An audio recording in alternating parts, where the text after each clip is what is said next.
Hello बच्चों, स्वागत है आप सभी का हमारे यूट्यूब चैनल पर। तो आइए बच्चों, आज हम जानेंगे कि नर जनन तंत्र को हम किस प्रकार से समझ सकते हैं और इसकी आंसर राइटिंग हमको एग्जाम में, बोर्ड एग्जाम में किस प्रकार करनी होती है। ये हमारा अति महत्वपूर्ण प्रश्न है जो बोर्ड एग्जाम में कई बार पूछा जाता है। आइए आज हम इसको स्टार्ट करते हैं और अच्छी तरह से इसको समझते हैं। देखिए बच्चों, ये महत्वपूर्ण प्रश्न तो है ही है बोर्ड एग्जाम 2023 और 24 के लिए। देखिए, नर जनन तंत्र को चित्र सहित समझाइए। पेपर में, एग्जाम में इस प्रकार से ये क्वेश्चन आता है, यह नर जनन तंत्र को चित्र सहित वर्णन कीजिए। ठीक है ना बच्चों, इस प्रकार से क्या आता है, हमारा क्वेश्चन आता है। अब हमको इसकी आंसर राइटिंग किस प्रकार से करनी होती है जिससे हमको इसका पूरा पूरा बोर्ड एग्जाम में नंबर मिले। देखिए बच्चों, सबसे पहले बात आती है कि नर जनन तंत्र शरीर के किस क्षेत्र में स्थित होता है। तो ध्यान देना बच्चों कि नर जनन तंत्र शरीर के श्रोणि, कौन से में, श्रोणि में, ध्यान रखना बच्चों, श्रोणि क्षेत्र में स्थित होता है। जो कमर से नीचे का स्थान होता है उसे बोलते हैं हम श्रोणि क्षेत्र।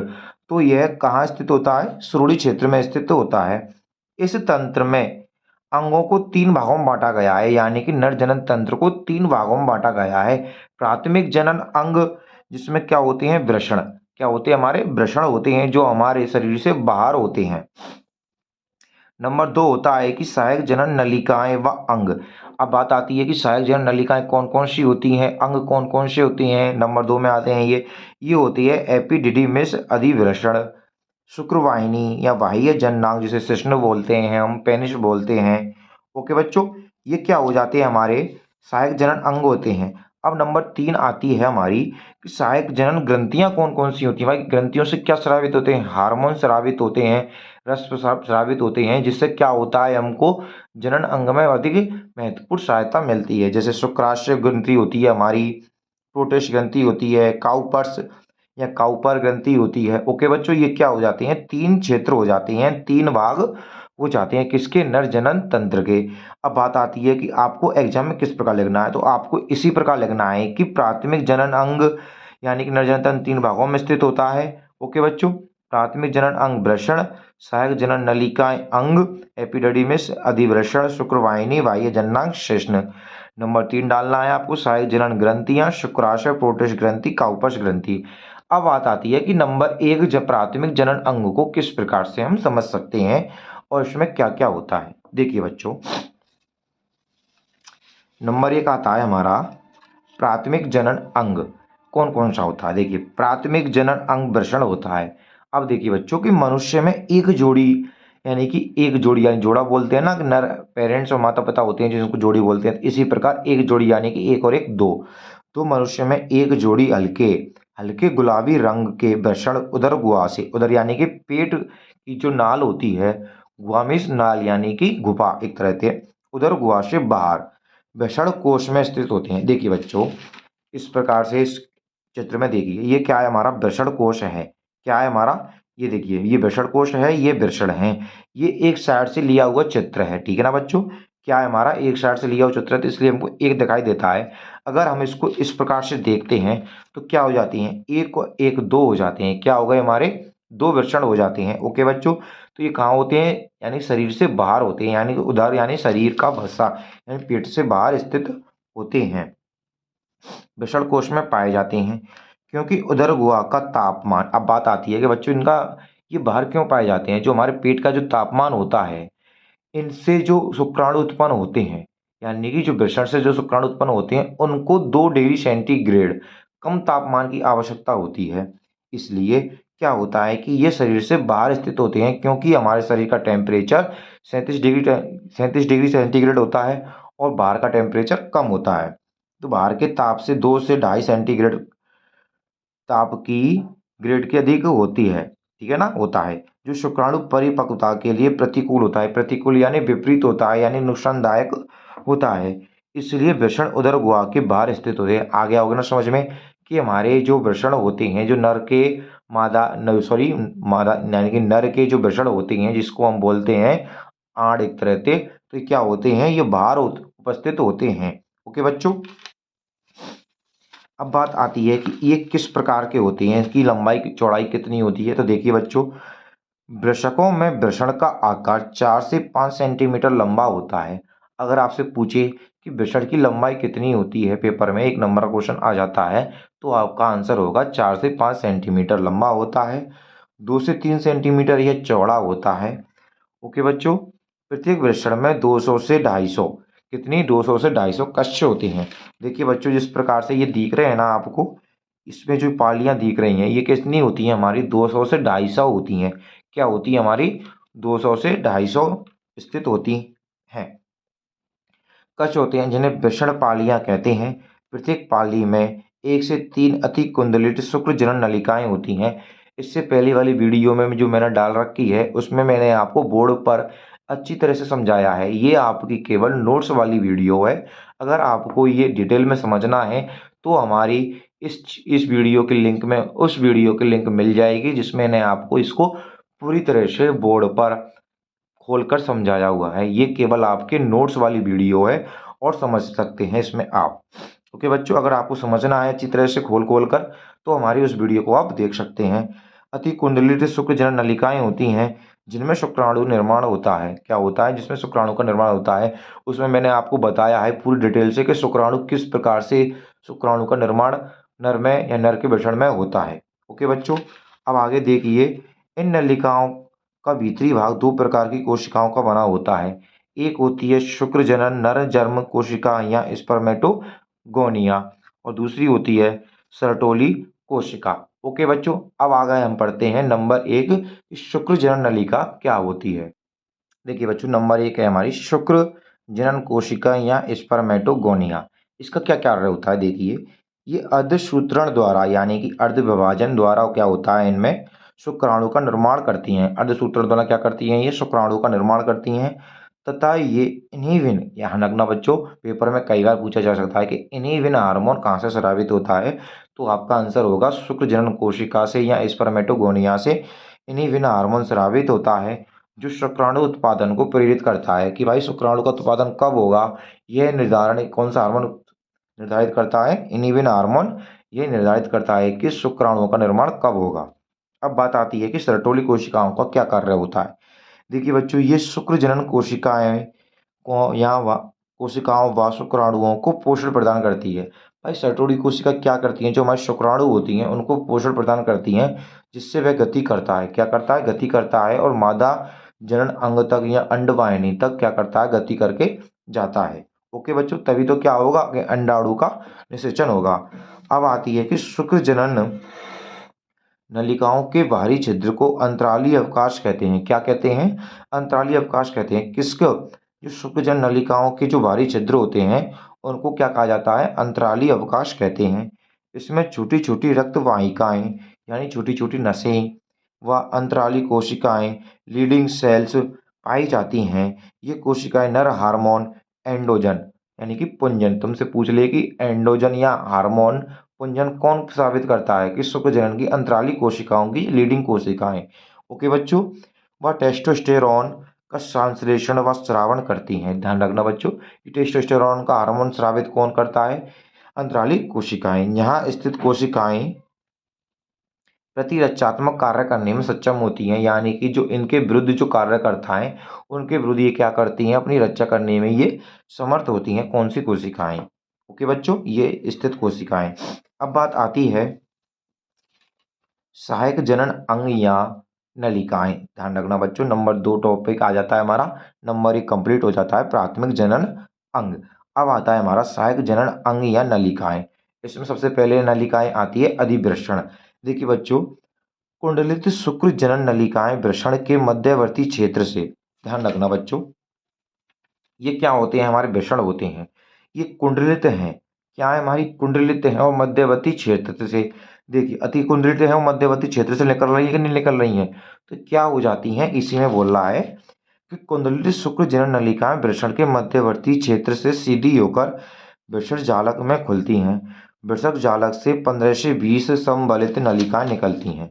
ध्यान देना बच्चों, ये क्या होती हैं? वृषण जालक में खुल रही हैं तो इससे संबलित नलिकाएं निकल रही हैं कि नहीं निकल रही हैं। देखो, ये कितनी निकल रही हैं? 1 से 20 तक निकल रही हैं और लास्ट में एक जाल बना रही हैं और ये शुक्रवाहिनी बन रही है। वो बच्चों, अगर आपको पूरी तरह समझना है तो हमारी लास्ट वाली वीडियो देख लेना जो मैं इसकी डिस्क्रिप्शन में दे रखी है। ओके बच्चों, उसमें मैंने आपको पूरी तरह से इसको खोलकर बताया है। समझ नलिका निकलती हैं जिन्हें शुक्रवाहिनी या बास इम्प्रेशिया कहते हैं। ओके बच्चों, ये नलिकाएं वृषण की अग्र या ऊपरी सतह पर पहुंचकर अधिवृषण या एपिडिडिमिस में खुलती हैं। यह एक पतली 6 मीटर लंबी कुंडलित व चपटी नलिका होती है। अधिवृषण प्रत्येक वृषण के अग्र से पश्च को ढकता है। ध्यान रखना बच्चों, आगे से पीछे तक क्या करता है, ये ढकता है। अधिवेशन कम कुंडलित व एक मोटी नलिका के रूप में सीधी होकर शुक्रवाहिनी बास इम्प्रेशिया बनाती है। प्रत्येक शुक्रवाहिनी उदर की ओर यानी पेट की ओर यानी पेट के ऊपर की ओर जाती है। यह मूत्राशय की ओर लूप बनाती है। देखिए बच्चों, ये क्या हो रही है, शुक्रवाहिनी जा रही है ऊपर की ओर और मूत्राशय की ओर लूप बना रही है, नीचे की ओर उतर रही है। क्या करती है, लूप बनाती है। लूप में शुक्राशय से एक शुक्रवाहिनी आती है। देखिए बच्चों, अब क्या है, ये हमारा शुक्राशय है, इससे ये शुक्रवाहिनी आ रही है, तो ये क्या करती है, इस मूत्रवाशय में ये मिल जाती है। क्या होती है, मिल जाती है और ये आगे जाके एक और वाहिनी बनाती है। ओके, वाहिनी बनाती है। इन दोनों शुक्रवाहिनियों को मिलने से स्खलनी वाहिनी का निर्माण होता है। किसका निर्माण होता है, स्खलनी वाहिनी का निर्माण हो जाता है। देखिए बच्चों, इसकी वाहिनी हो जाती है, ये वाहिनी हो जाती है और ये क्या बन जाती है, स्खलनी वाहिनी बन जाती है। इसके बाद देखिए, जो मूत्र मार्ग में खुलती है, कहाँ खुलती है, हमारी मूत्र मार्ग में खुलती है। अब लास्ट वाली बात आती है कि ये नलिकाएं कहाँ जाती है। देखिए बच्चों, ये नलिकाएं शुक्राणुओं का भंडारण तथा मूत्र मार्ग से इनका स्थानांतरण करती हैं। कौन सी नलिकाएं, ये वाली नलिकाएं। देखिए बच्चों, यहाँ पर क्या हो जाता है, शुक्रवाहिनी आती है, यहाँ पर शुक्राणुओं का क्या हो जाता है, भंडारण हो जाता है और समय समय पर क्या होता है, यहाँ से वीर्य या शुक्राणुओं का निष्कासन किया जाता है। किसके द्वारा, स्खलनी वाहिनी द्वारा। अब इसकी ओर से कौन सी आ रही है, हमारी मूत्राशय की नली आ रही है और ये क्या हमारी प्रोटेस्ट ग्रंथि है। ओके बच्चों, इसी प्रकार देखिए बच्चों, मूत्र मार्ग मूत्राशय से निकलकर श्वसन से होता हुआ बाहर की ओर एक छिद्र के रूप में खुलता है, जिसे नर जनन छिद्र कहते हैं। ध्यान रखना बच्चों, क्या होता है, जो मूत्राशय होता है यह श्वसन से होता हुआ बाहर की ओर एक छिद्र के रूप में खुलता है, जिसे नर जनन छिद्र कहते हैं। अब बात आती है कि बाह्य जननेंद्रिया यानी कि बाह्य जनन अंग कौन सा होता है, शिश्न, जिसे हम पेनिस बोलते हैं, जनन अंग होता है ये नर का। देखिए बच्चों, शिश्न बाह्य जननांग है, ये तंतुमय व पेशीय होता है यानी कि लचीला होता है। क्या होता है, लचीला होता है। यह जनन क्रिया के समय उत्थापनशील या इरेक्शन होता है। क्या होता है, उत्थापनशील या इरेक्शन हो जाता है, जिससे क्या होता है, मैथुन क्रिया तथा वीर्य सेचन के लिए क्या होती है, तरह से सुगमता या आसानी हो जाती है। देखिए, संयोजी ऊतकों की 3 अनुलंब डोरियों का बना होता है। देखिए बच्चों, 3 अनुलंब डोरियां कौन कौन सी हो जाती हैं, एक तो ये हो जाती है, दूसरी ये हो जाती है और तीसरी ये हो जाती है। क्या हो जाती है, 3 अनुलंब डोरियां हो जाती हैं, जो शिश्न को तापनशील इरेक्शन बनाता है यानी कि उठान के लिए। ठीक है ना बच्चों, जिससे वीर्य सेचन सुगम बनता है। शिश्न का शीर्ष का भाग शिश्न मुंड कहलाता है। ओके बच्चों, देखिए जो ये स्थान होता है ये क्या कहलाता है, हमारा शिश्न मुंड कहलाता है। ओके, जो एक ढीली त्वचा से ढका रहता है, जो हमारी शिश्न के ऊपर ये परतनमा एक ढीली सतह होती है, जो क्या करती है, हमारे शिश्न मुंड को ढकने का कार्य करती है। ओके बच्चों, जिसे अग्रछदी या फोरस्किन कहते हैं। क्या कहते हैं, अग्रछदी या फोरस्किन कहते हैं। आपसे पूछ ले कि शिश्न के आगे का हिस्सा पे कौन सी त्वचा पाई जाती है, फोरस्किन पाई जाती है। ओके बच्चों, अब नंबर 3 होती है हमारी सहायक जनन ग्रंथियां। जो हमारी 3 ग्रंथि पाई जाती हैं, शुक्राशय, काउपर्स ग्रंथि और प्रोटेस्ट ग्रंथि। इनसे क्या होता है, देखिए बच्चों, मूत्राशय यानी शुक्राशय मूत्राशय की पश्च सतह सेमिनल वेसिकल और मलाशय के मध्य एक जोड़ी शुक्राशय पाए जाते हैं। अगर आपसे पूछ ले कि मानव में नर जनन तंत्र में कितने शुक्राशय पाए जाते हैं, तो एक जोड़ी शुक्राशय पाए जाते हैं, जो अपने स्राव नलिका द्वारा लूप में शुक्रवाहिनी में डालते हैं। ओके बच्चों, क्या करते हैं, अपने स्राव को किसमें वाहिनी में डालते हैं, शुक्रवाहिनी में डालते हैं। इसके स्राव में फ्रक्टोज होता है, यानी कि जो शुक्राशय होता है, जिससे जो हार्मोन स्रावित होता है या जो शराब स्रावित होता है, इसमें क्या होता है, फ्रक्टोज होता है। यह क्षारीय शराब यानी योनि मार्ग की अम्लता को, यह किस प्रकार का शराब होता है, क्षारीय होता है। और जो योनि मार्ग की जो अम्लीयता होती है उसको क्या कर देता है, यह दूर कर देता है, यानी कि उदासीन कर देता है, जिससे शुक्राणुओं को गति करने के लिए आसानी हो जाती है, सुरक्षा प्रदान करता है। ओके बच्चों, ये क्या हो जाता है, हमारा शुक्राशय हो जाता है। अब आती है हमारी प्रोटेस्ट ग्रंथि कि प्रोटेस्ट ग्रंथि क्या होती है। देखिए बच्चों, यह मूत्र मार्ग के आधार पर स्थित कई पिंडों से बनी होती है। देखिए बच्चों, ये वाली दिख रही है ना आपको, ये क्या है, हमारी प्रोटिस्ट ग्रंथि है, ये शुक्राशय हो जाती है। ये कई पिंडों से मिलकर बनी होती है, क्या बनी होती है, शुक्राशय यानी प्रोटिस्ट ग्रंथि मूत्र मार्ग पर। देखिए ये मूत्र मार्ग के आधार पर, ये आधार पर तो स्थित है ना, आपके लिए दिख रहा है ना, ये आधार दिख रहा है, तो इसके आधार पर स्थित है और कई पिंडों में यह बनी हुई होती है। प्रत्येक पिंड एक नलिका द्वारा मूत्र मार्ग में खुलता है। इससे क्षारीय द्रव स्रावित होता है। ये शुक्राशय को सक्रिय बनाता है तथा वीर्य व सीमन स्कंदन को रोकता है। जो हमारा वीर्य होता है, जो हमारा सीमन होता है, उसको स्राव को अति रूप से फैलने से रोकता है तथा इस स्राव में फास्फेटेन एंजाइम लाइसोजाइम सिट्रेट आदि होते हैं। ओके बच्चों, आपसे एग्जाम में पूछ सकता है कि फास्फेटेन एंजाइम कहाँ पाया जाता है या लाइसो एंजाइम किस में भी पाए जाते हैं। ओके बच्चों, जैसे मुंह में भी पाए जाते हैं एक तरह से। अब लास्ट होती है हमारी काउपस या बाल्बो यूरेथ्रल ग्रंथि। इसका क्या कार्य होता है, देखिए बच्चों, प्रोटिस्ट ग्रंथि के ठीक नीचे, ठीक पीछे मूत्र मार्ग के पार्श्वों में एक एक स्थित होती हैं। मैथुन के समय इनसे एक गाढ़ा चिपचिपा क्षारीय श्राव मूत्र मार्ग में पहुंचता है, जिससे वह चिकना हो जाता है तथा वह श्राव योनि को चिकना कर मैथुन क्रिया को सुगम कार्य करता है। यानी कि जो हम मैथुन क्रिया करते हैं नर तथा मादा, तो क्या होता है कि नर तथा मादा दोनों क्या करते हैं, चिपचिपा पदार्थ स्रावित करते हैं, जिससे क्या होता है कि मैथुन क्रिया करने में आसानी होती है और यह एक तरह से क्या करती है, उत्तेजन भावना भी उत्पन्न करता है। इससे क्या होता है, हमारी मैथुन क्रिया आसानी से हो जाती है। तो उम्मीद करता हूँ बच्चों आपको हमारी वीडियो अच्छी लगी हो। ये हमारा क्या हो जाता है, नोट्स सहित हमारी वीडियो हो जाती है। अगर आपको हमारी वीडियो, अगर आपको केवल समझना ही है, केवल नोट्स नहीं चाहिए, तो आप हमारी इस वीडियो के लिंक में, उस वीडियो की लिंक दी हुई है, आप उसे भी समझ सकते हो। अगर आपको इसके नोट्स लिखने हैं तो आप इस वीडियो को अच्छी तरह से लिख सकते हैं। मैं गारंटी देता हूँ बच्चों, आपको इस प्रकार अगर आप पेपर में लिखते हैं तो आपको पूरे पूरे नंबर मिलेंगे इसमें। धन्यवाद। अगर आपको वीडियो अच्छी लगी तो हमारे चैनल को सब्सक्राइब कीजिए और अधिक से शेयर कीजिए।